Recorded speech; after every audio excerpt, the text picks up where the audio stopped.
महत्वाची बातमी, फरार गुंड निलेश घायवळ टोळीच्या मुख्य आरोपीला अटक केली आहे। प्रशांत धुमाळला कोथरूड पोलिसांनी मुंबईतून ताब्यात घेतलंय। मोबाईल दुकान चालकावर कोयत्यानं वार केले होते। घायाळ विरोधात तक्रार दिल्यानं अमित शिंदेवर जीवघेणा हल्ला केला होता। अमित शिंदे हा विघ्नहर्ता मोबाईल शॉपचा मालक। मंगळवारी सायंकाळी दुकानाबाहेर उभा असताना 8 ते 10 जणांनी त्याच्यावर हल्ला केला। डोक्यावर आणि हातावर गंभीर वार केले। जखमी अमित शिंदे याच्यावर रुग्णालयात उपचार सुरू आहे। प्रकरणी मुख्य आरोपी प्रशांत धुमाळ पोलिसांच्या ताब्यात आहे। पुढील तपास सुरू आहे। या संदर्भात अधिक माहिती घेणार आहोत। आमचे प्रतिनिधी आदित्य भवर सध्या आपल्यासोबत जोडले गेले आहे। आदित्य, काय अधिक माहिती मिळते या प्रकरणासंदर्भात?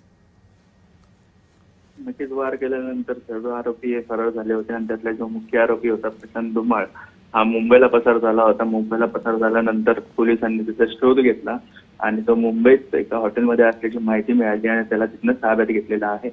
निलेश घायवळ प्रकरणी जे सिम कार्ड वापरले गेले होते त्या सिम कार्ड मालकाने म्हणजे ज्या शॉप ओनरने तक्रार दिली होती मागे, खोटे सिम कार्ड बनवून विजा बनवून निलेश घायवळ हा परदेशात पसार झाला होता। त्या प्रकरणी सगळा तपास सुरू होता आणि मात्र हा जेव्हा फिर्यादी समोर येऊन त्यांनी तक्रार दिली तेव्हा निलेश घायवळ याच्या अडचणीत वाढ होऊ शकते याच्या भीतीने हे सगळे प्रकार पहिल्यापासून भीतीने हे सगळे प्रकार घडलेले आहेत आणि हा कट अनेक दिवसांपासून रचला गेला होता आणि त्यानंतर त्याला तिकडे गाठून या सगळ्या आरोपींनी त्याच्यावरती वार केले होते। मात्र आता निलेश घायवळ प्रकरणी एक एक कडी सगळी जोडली जाते। त्याचे टोळीतले सगळे सदस्य ताब्यात घेतले जात आहेत आणि पुन्हा एकदा निलेश घायवळवरती मोहीम पुणे पोलिसांनी सुरू केली असल्याचं आपल्याला पाहायला मिळते। आदित्य, धन्यवाद या सविस्तर माहितीसाठी।